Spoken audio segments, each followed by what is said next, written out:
So we started out with $150,000 of debt. I did not come from any money or any financial training. I did think debt was kind of a way of life. Oh, that stress, the tension, how are we going to figure this out? If you don't do this and you stay in that comfort zone of spending whatever you want, you're going to come to an uncomfortable place. It's not going to be like this forever. It's a very short-term sacrifice for long-term gains. Hey guys, I'm Brittany Xavier. And I'm Anthony Xavier. And you're listening to The Long Game.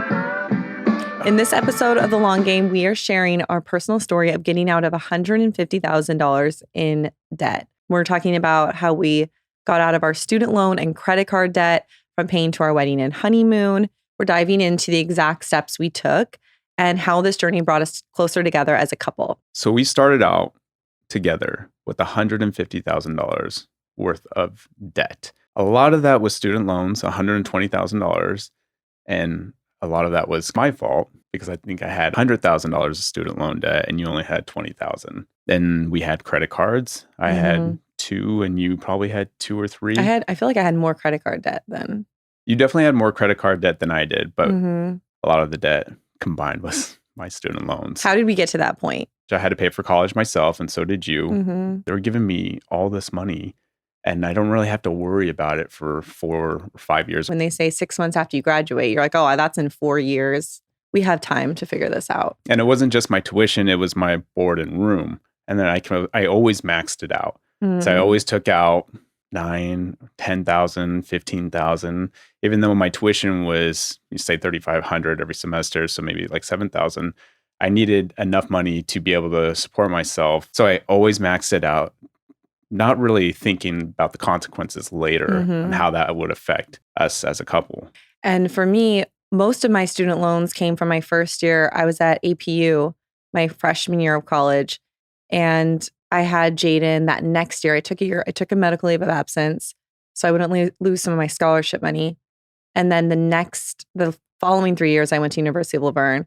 And so I had mainly scholarships on that one because I was a single mom and I had really good grades. So I feel like most of the debt came from my first year of college, which was pretty much my general education credits. And then I had credit card debt because I wasn't sticking to anything. I needed something extra for Jaden. I would just put it on a credit card. I had a Gap card. I had a Nordstrom card. I had any of the cards that they would open it for a discount savings. So I'd be like, oh, I'm saving actually doing it this way, not really thinking it through. Even before I had met you, I was still trying to push off my student loans. I would sign up for community college courses because I knew if I was enrolled in school, they couldn't charge me. They couldn't bill me. Yeah, I was still a student. And it was a lot cheaper for me to do 2 college courses than it was to do the monthly payment, which I think was like $1,200, which is just nuts. Crazy for at the time trying to find a job out of college and then you're immediately hit with these payments. Yeah, and even when I did find my 9-to-5 job, I think it was like $2,500 every 2 weeks. So you're looking at a third of your income is going straight to student loans. Right. Not only do you have to do the rent, not only do you have food and other bills in place, but 33% right off the bat, that's tough to manage. For me, I did not come from any money or any financial training growing up as far as how you look at finances. I did think debt was kind of a way of life. Like that's just something that you did to get by, and whatever bills were due, those are ones you paid first and you figured out the rest later. So that was my understanding of money. It was just kind of making sure you get by, but I had no savings. I was such a spender. If it was something for Jaden, I would always like make sure she had what she needed and I would splurge. She had cuter clothes than she probably needed to have at the time. Those Gap sales really got to you. I did not need to be dressing her so cute. But, I'll just pay it off later.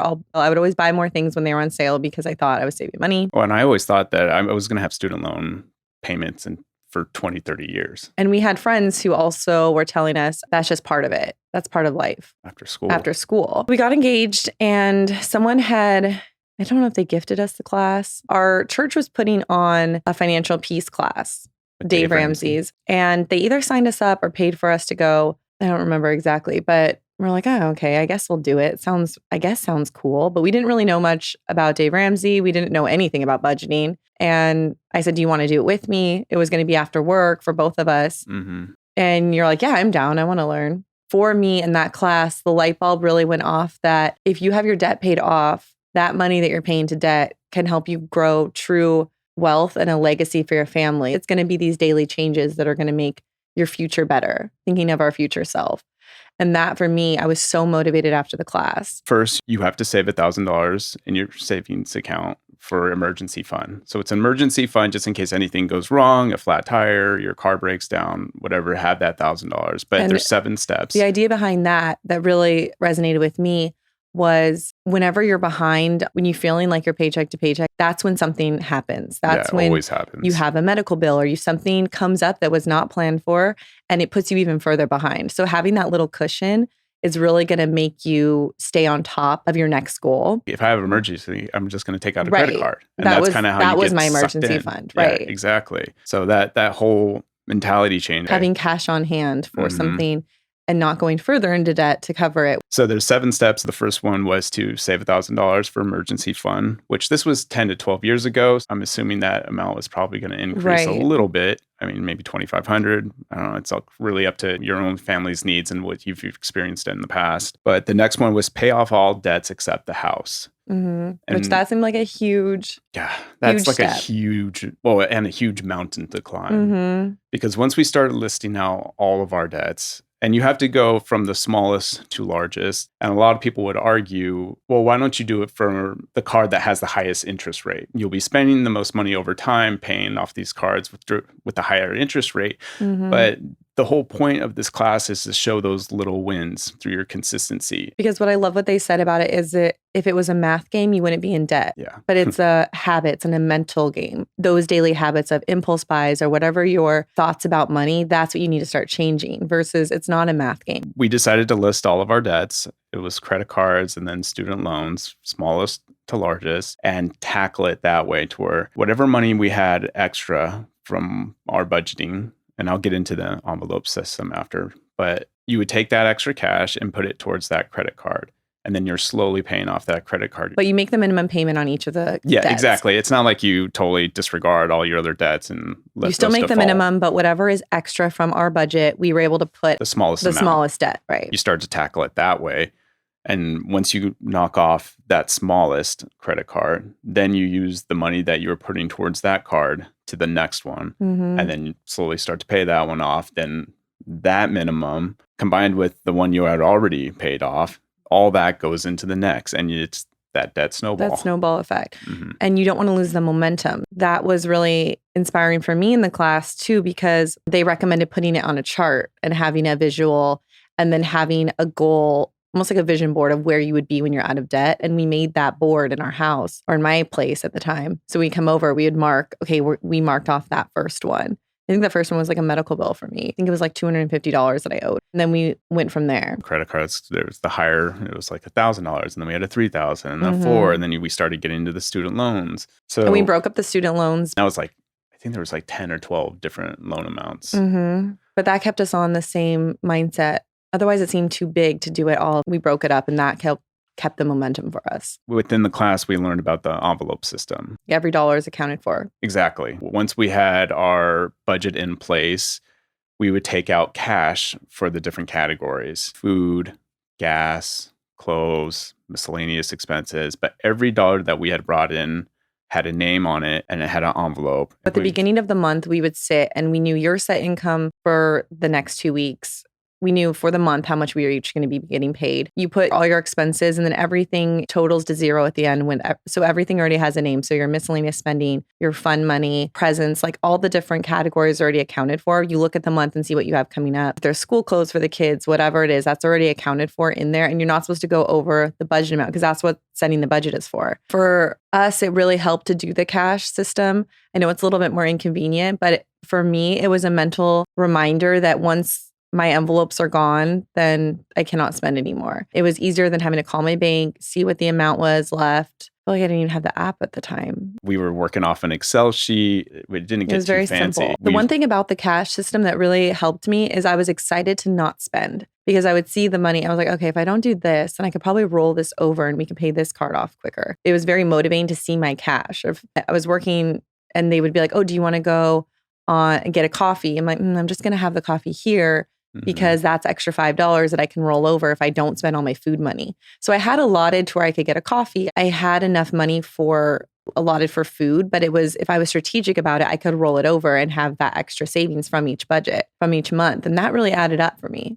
Mm-hmm. Remember being like, yes, I'm rolling over $10. Everything really mattered at the time. When you have a set plan and you can see where your money is going Mm-hmm. and where it could be redirected towards your debt, and you start chipping away, this does actually work. And that's what I guess I always thought, that we were going to one day have a higher salary that we'll dig our way out. But if you're not planning for it, why, even when we were making more money down the line, why would we all of a sudden then decide to pay it off? So that was the mental switch from the class that really connected with me too. So being very thoughtful about your money and running it like a business. The third step is to save 3 to 6 months in expenses. And that's why having the budget is really helpful for us, because then we were able to see, okay, each month this is how much we're spending on food. And we would make adjustments if needed. Mm-hmm. If we realized that we maybe budgeted too little for that one, and the reality was we needed more money in that category, then we would adjust it. So I would say doing the budget for 6 months gives you a really good overview of what your actual expenses are. We've tweaked the budget throughout the years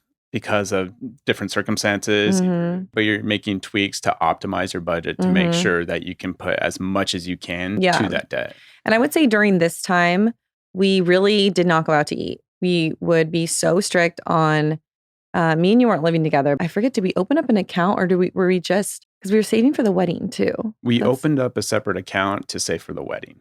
Okay. Because I remember we combined our finances after we got married. Yeah. After we got married, we put everything together, Right. but we did have a separate account for our wedding. Mm-hmm. Okay, that makes sense, because I remember we were contributing to the savings on that. 3 to 6 months expenses. We knew what those expenses were based on our budget. We stayed in debt in the number 2 step for a while. Yeah. So after you're out of debt, except at the house, then you save 3 to 6 months of expenses. Yeah, exactly. So we were on number 2. For a while. Step 2 for a while. And then after that, you want to invest 15% of household income to retirement. And then after that, you want to save for your children's college fund if they wanted to go to college. And then the next step, pay off your home early and then build wealth and give. Be a legacy for your kids. Mm-hmm. I'm so thankful that we did that during the time when we were engaged, because what was up next was, how are we going to pay for this wedding? How are we going to pay for our honeymoon? We took the class when we were already saving for I feel like we were already saving for the wedding, weren't we? Well, we got engaged, but then it wasn't, because exactly. Our engagement was like 1.5 years. Yeah, because we had to make sure we had time to come up with the money. So I feel like we took the course. We knew that we needed to save money for our wedding, but this really set the foundation for us to be able to, like, okay, we can tackle this, but this needs to be a part of our budget. How much can we put towards the wedding each month? What can we do to bring in extra money? What can we do? Bringing in extra money was super key in this stage for us, because we were able to put not only extra to our debt, but also extra to the wedding. Set income. And we were very proactive in, like, hey, what are other ways that we can bring in some cash to, one, fund the wedding and the honeymoon, and 2, accelerate us paying off debt. And for us, that was, we had just started the blog, so no money was coming in. No, we didn't start the blog when we were saving. No, yeah, that's right. We started the blog after we got married. During our engagement, we were like, hey, how else can we bring in some extra funds?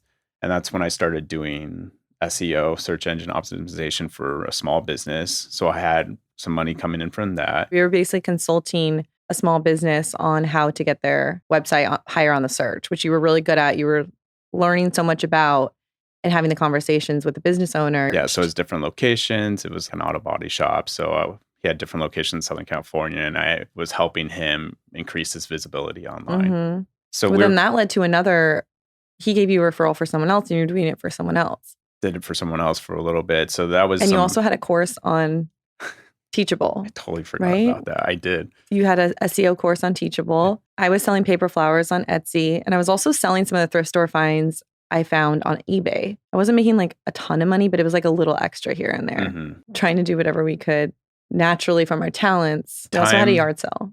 Yeah, clear out the house, and then we would go to yard sale. I sold all Jaden's clothes for like 50 cents. I know, we probably should. Why did I do that? That was probably not the best, but hey, you live and learn.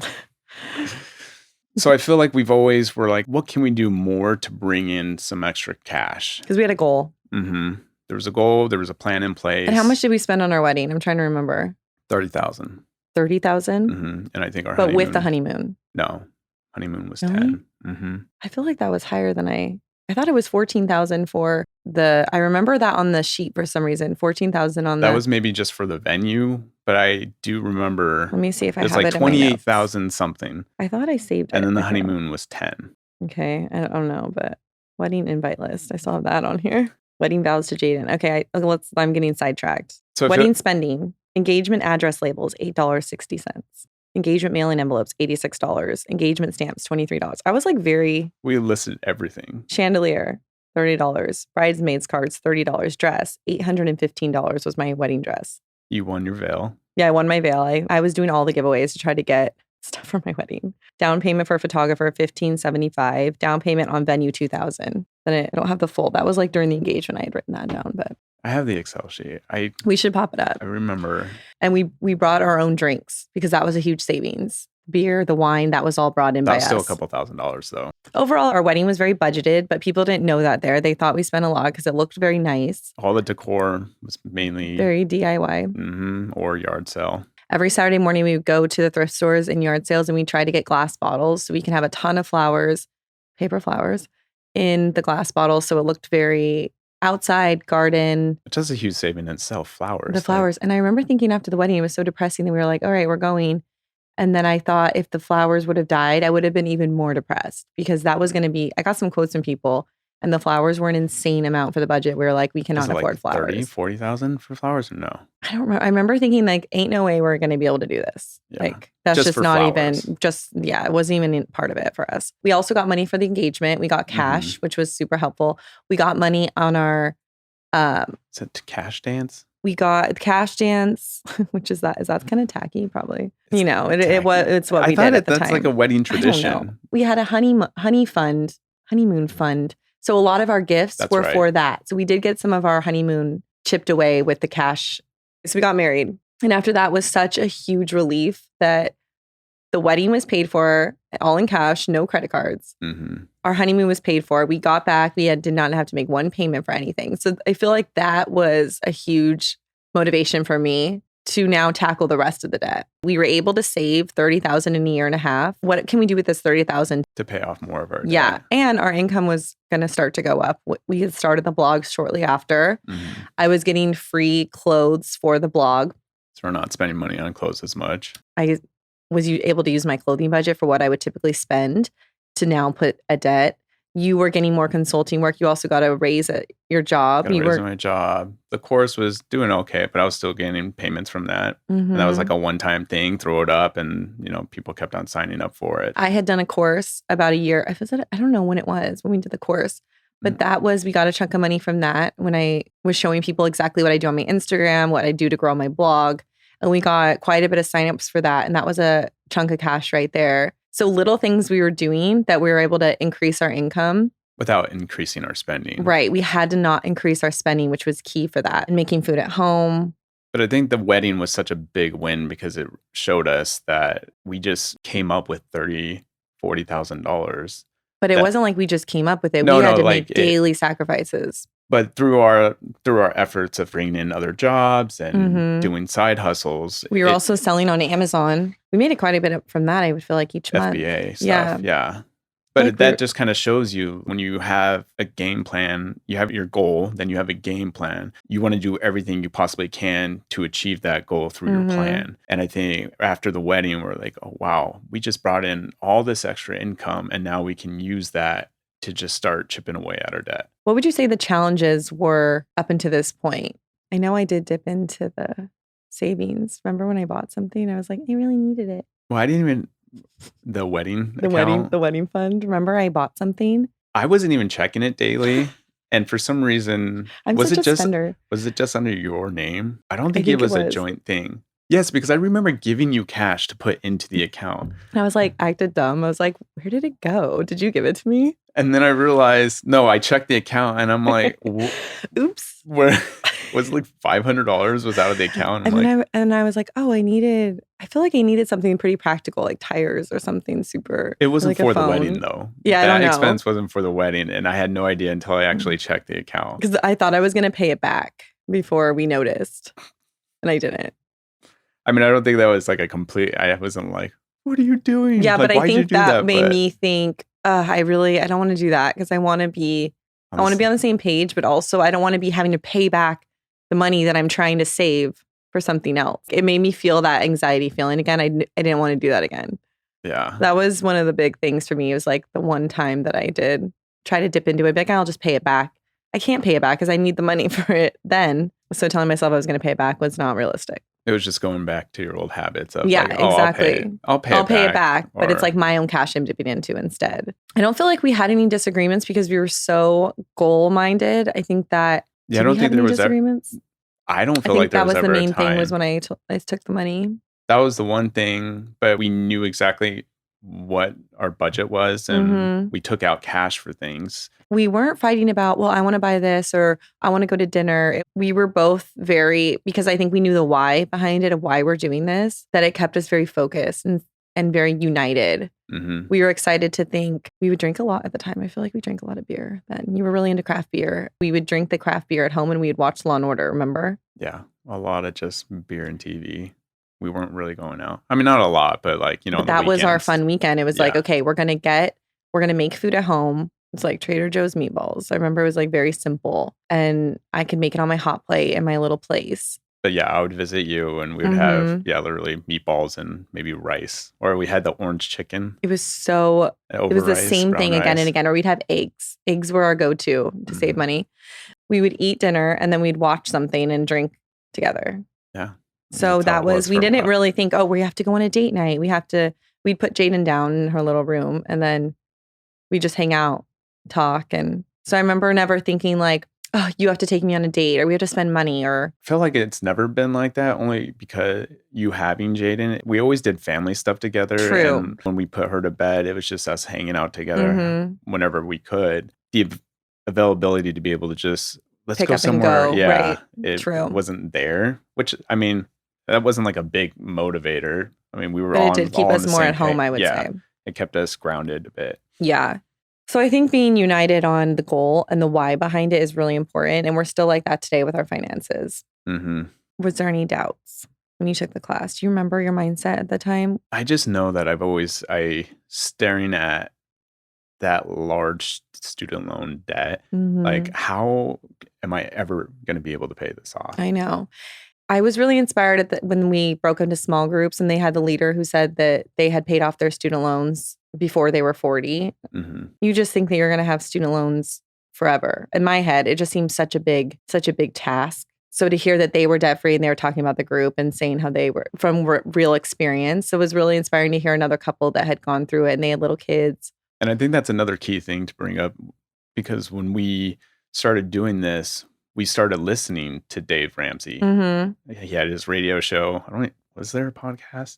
I remember listening to it on AM radio. Yeah. So people would call in and ask their debt questions. And listening to his episodes. And then he would have people on to hit their debt-free scream. Yeah. We're like, if we ever get out of debt, we're going to go there. We want to go to Nashville, knock on his door and be able to say, we're debt-free. How he does it. We still haven't done that. I know. But that was the motive. Like that was the drive. Hearing other people talk about it. And that it's a possibility. Like you can do it. And how much their lives have changed since now their kids have different habits. Their kids aren't going to be hopefully not repeating the same thing their parents were doing and starting off your kids with they have money when they graduate. They're already in a different position than we were. And not that just they have money, but they know how to manage it. Right. Managing money is the key. The habits, the mentality of managing your money and not letting your money manage you, which was what I was doing before. So I think it's very important to not only you have your game plan, you have a strategy and chipping away, but you do need that outside motivation. And you need to surround yourself with people who, I mean, if you're going to hang out with friends who are all the time wanting to go out and spend or shop, then probably you can't hang out with those friends as much. That's my mindset. You have to stay focused to your goal. You just have to stay focused on your goals and it's going to look really crazy to other people who are in so much debt. You don't want to take advice from people who. Yeah. And it's so interesting. I heard a recent study that the majority of, I need to find that. We'll put it here if I can find it. But the doctors are paycheck to paycheck. Well, I mean, they're coming out with so much student loan debt. And just because you're making a really good income does not mean you're outspending your habits. Yeah. And your lifestyle increases. You get a better car. You get a better house. you have landscaping, all the things you have to pay for to upkeep with the better items you're getting. It just means your habits are still the same, but your lifestyle is going up and you're still paycheck to paycheck. And you have nicer things, but you're paycheck to paycheck, which you wouldn't think that people who are making a certain amount of money are paycheck to paycheck. But if your habits have never changed, why would they change when you have more money? They just are more exaggerated. I think we're consistently on the same page, and we surrounded ourselves with good inputs to keep us on track. And we had to tune out the ones that made us feel a little dumb for doing it, or a little simple for certain ideas that we had about money. Did you feel that it brought us closer together? Do you feel like this was a key foundational piece for our marriage? I think the stats I hear that finances are a big reason for divorce. If we ever were having a rocky issue with our marriage, it would never be because of finances. We're so on the same page with it. And having those years, I mean, it's been, since we took the class, it's been, do math, 12 years. 12, 14, 15, 20. 14 years since we took that class together. Do you want to share a little bit of where we're at with our financial journey now? Just to kind of go back just a little bit, because we need to close when we actually paid off our debts. Oh, yeah. So it took us 2.5 years, and we knew we had other goals in mind. We really wanted to be in a house. So also at the time, owning a house seemed way not even like something that we can do. Yeah. So we rented for a really long time. And I just remember sitting on my computer, and it was the last student loan payment. I'm even getting goosebumps talking about it. I don't know. First of all, let me talk about how when I would defer my loans at the time and they would call me, I would get so much anxiety when I would see the Sally Mae number to say, you had to start paying them again. I was like, oh no, like that's such a huge chunk. And just always that anxiety of like you owe someone. And it just was that feeling of, are they going to call? Or there was a couple times my parents were calling me and they're like, hey, Sally Mae called us because they co-signed on the phone. They co-signed on my loans. And I'm like, I got to figure it out. I'm enrolling in a CC or a community college course, and we'll just get it. And also it could ruin their credit. Yeah. Which is crazy. Oh, that stress, the tension, how are we going to figure this out? So all of that deep down inside that we've had to experience for the last 2.5 years. Just the mental stress of it. Dodging things or having to postpone it. And then when it comes up, how are we going to handle that? So when I was sitting there on my computer and I'm like, this is going to be the last loan payment that I thought that was going to take 20 or 30 years. It was probably going to be 45, 50 years old before I paid this off. And I still remember it so vividly and just clicking, pushing submit. And I remember we went out to dinner that night. And it was done. We were celebrating. We were out of debt. It was surreal. That was a feeling that it's so worth all of the stress, all of the sacrificing. It was just that feeling of like, we are making our future different. Turning up 360. And that set us up for being able to save for a house because now we're not paying off all that debt. And at the time, our income was significantly higher since we started. I remember we weren't really aggressively saving for a house when we were renting. We were more of like, I feel like that time the blog was really taking off. We were traveling a lot. We had other expenses. We were still budgeting. We were investing the 15% and we were still giving 10% each month, but we weren't aggressively saving for a house. No. We were never home, I felt like, at that point. Yeah. Once the debt was paid off and the business started taking off, we had other expenses or we were trying to grow that. We were reinvesting. We didn't put as much as we should have towards getting a house, but at the time, it was just kind of working for us. We really wanted to grow. Right.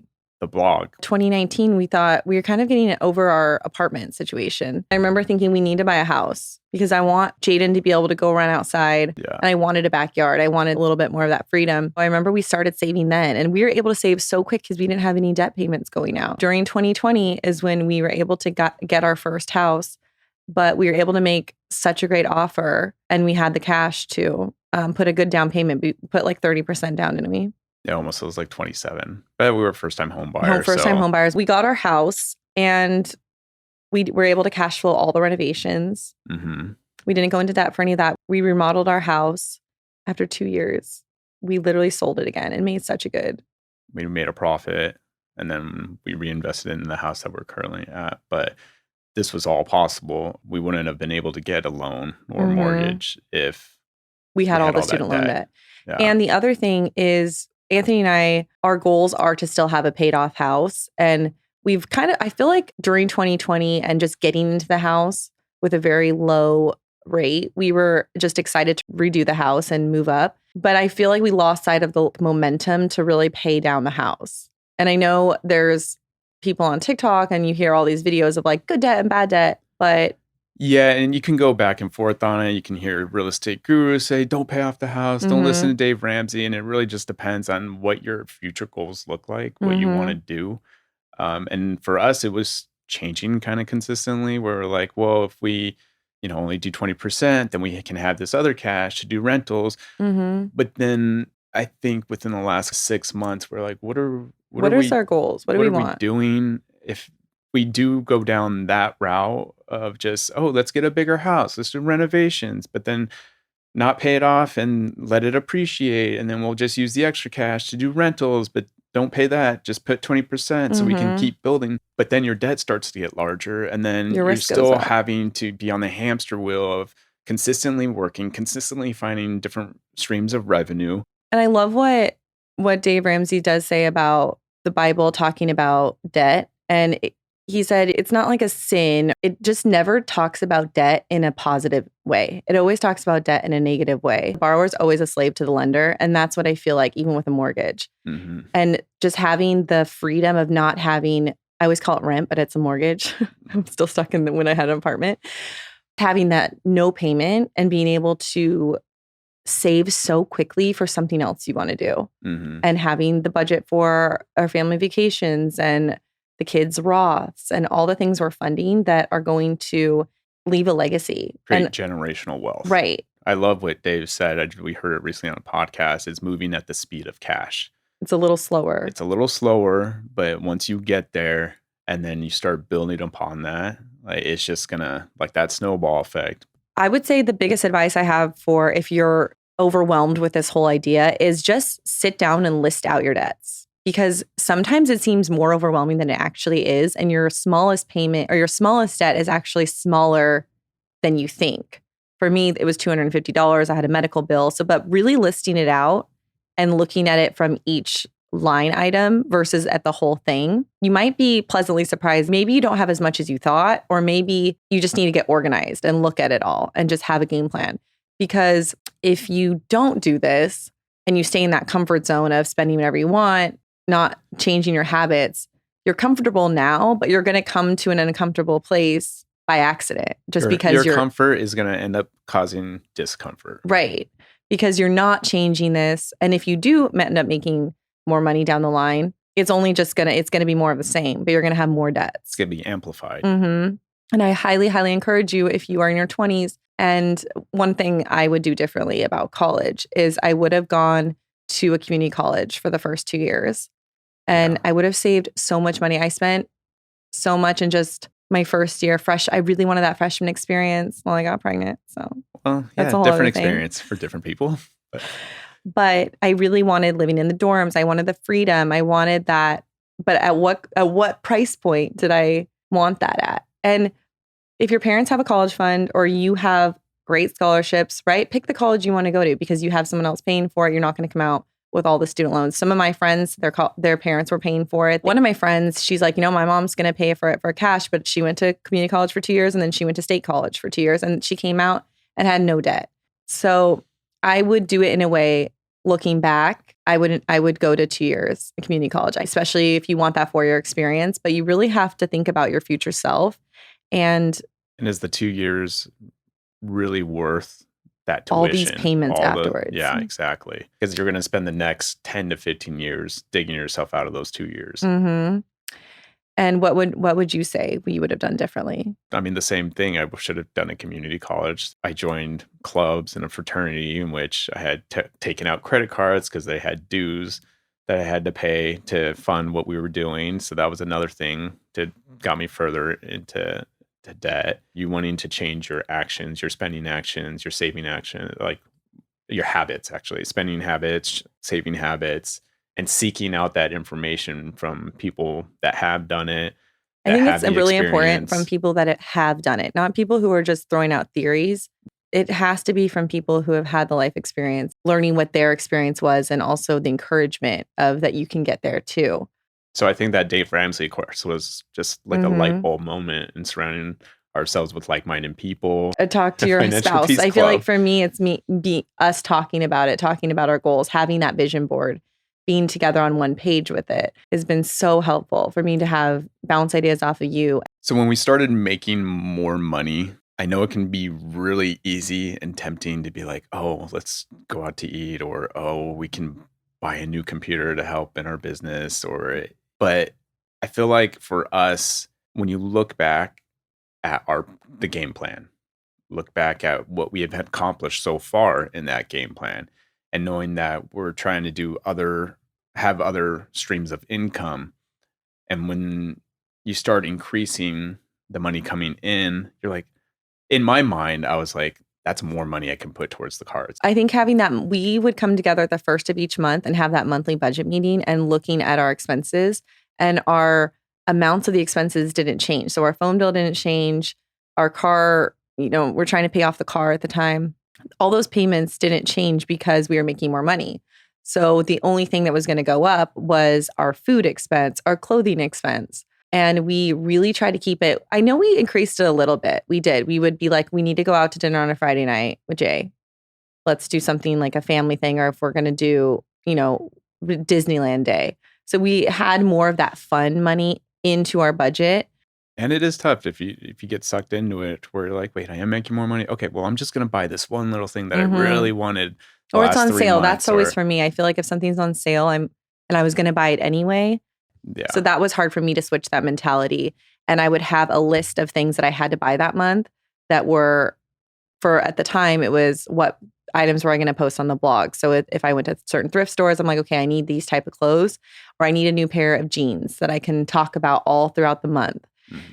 So I had those items. And if those items weren't the ones that were on the sale, then those were not part of the plan. So I always had to go into it with a plan and then make my items fit that. It's not going to be like this forever. So you have to think about, it's a very short-term sacrifice for long-term gains. Mm-hmm. Thank you guys for joining us on this week's episode. If you really liked it and got some value, please leave us a 5-star review. We are dropping episodes every Thursday on YouTube and wherever you listen to your podcast.